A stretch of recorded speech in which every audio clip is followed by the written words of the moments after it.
बात और कहना चाहता हूं कि मैं यहाँ पर दो बड़े जो विभाग हैं उनको मैं इस शहर के व्यापार का, मैं इस शहर के जो रोजगार का मैं उनको कातिल मानता हूं। उनमें एक है हमारा जो ट्रांसपोर्ट कमिश्नर है और दूसरे हैं यहाँ पर जो पर्यटन विभाग है। इन दो डिपार्टमेंटों ने मिलकर ऋषिकेश के व्यापार को और उद्योग को खत्म करने का काम किया है। देखिए, ट्रांसपोर्ट की मैं बात आज ये इसलिए कर रहा हूं कि हमारे यहाँ पर इस तरीके की नीतियां बना दी गई हैं कि जो बाहर से आने वाली गाड़ियां हैं वो 3-3 महीने का उनको ग्रीन कार्ड इशू करा जाता है, उनको परमिट बना के दिया जाता है। और जो स्थानीय हमारी जो गाड़ियां हैं, जो गाड़ी मालिक हैं, मोटर मालिक हैं, वो बेचारे, क्योंकि जो बाहर से आने वाली डग्गा मार गाड़ियां हैं वो कम पैसों में भी यात्रा करने चली जाती हैं, और जो हमारे स्थानीय जो यहाँ पे गाड़ी मालिक और मोटर मालिक हैं वो बेचारे उनका मुंह देखते रह जाते हैं। तो मैं आपके माध्यम से ये विश्वास पूरे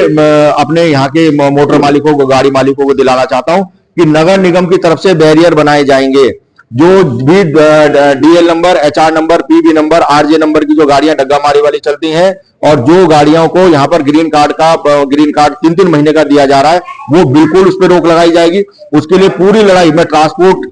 जितने भी हमारी ट्रांसपोर्ट एसोसिएशन हैं उनके साथ मिलकर ट्रांसपोर्ट कमिश्नर से उस बात को मनवाने का मैं वादा करता हूं, क्योंकि अब ज्यादा समय नहीं रह गया, 3 महीने बाद यात्रा शुरू हो जाएगी अप्रैल में। मैं, अगर आप लोगों का आशीर्वाद मुझे मिला, आप लोगों का साथ मुझे मिला, तो मैं आप लोगों की ताकत बनकर, आप लोगों की आवाज बनकर ट्रांसपोर्ट कमिश्नर से इस बात की लड़ाई लड़ने का और इस बात को मनवाने का मैं पूरा आपसे वादा कर रहा हूं कि ग्रीन कार्ड जो होगा वो एक ट्रिप का बनेगा, सिंगल ट्रिप का, 3-3 महीने का। बाहर की गाड़ियों को नहीं करने दूंगा किसी भी हाल में। हमारे पेटों पर लात पड़ेगी, हमारे जो लोकल ट्रांसपोर्टर हैं उनके पेटों पर लात पड़े और बाहर का आदमी यहाँ पर आके मजे करे, ये मैं नहीं होने दूंगा। शहरवासियों से क्या अपील करना चाहेंगे?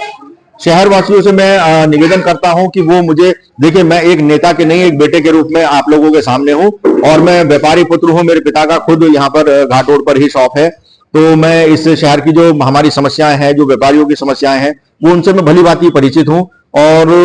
मैं आप लोगों की आवाज बनकर, क्योंकि एक बहुत बड़ा मुद्दा हमारे यहाँ पर गंगा कॉरिडोर योजना के रूप में यहाँ पर आने वाला है, जिससे ऋषिकेश के व्यापार, यहाँ के कारोबार, यहाँ की दुकानों, फड़, ठेली, रेहड़ी जो व्यापारी हैं, छोटे व्यापारी जो हैं, उन लोगों के लिए बहुत बड़ा खतरा एक गंगा कॉरिडोर के रूप में आने वाला है। हरिद्वार इससे आज की डेट में बहुत बुरी तरह त्रस्त है और वही सेम परियोजना यहाँ पर लागू होने जा रही है। तो आप लोगों की आवाज बनकर, आप लोगों की ताकत बनकर, मैं आप लोगों की शक्ति बनकर यहाँ पर एक सिपाही के रूप में काम करूंगा और आप लोगों के हितों की रक्षा करना, आप लोगों के रोजगार, व्यापार की रक्षा करना, ये मेरी प्राथमिकता रहेगी और ये मैं अपने ऋषिकेश के व्यापारियों को विश्वास दिलाना चाहता हूँ। ये हमारे साथ नगर निगम ऋषिकेश से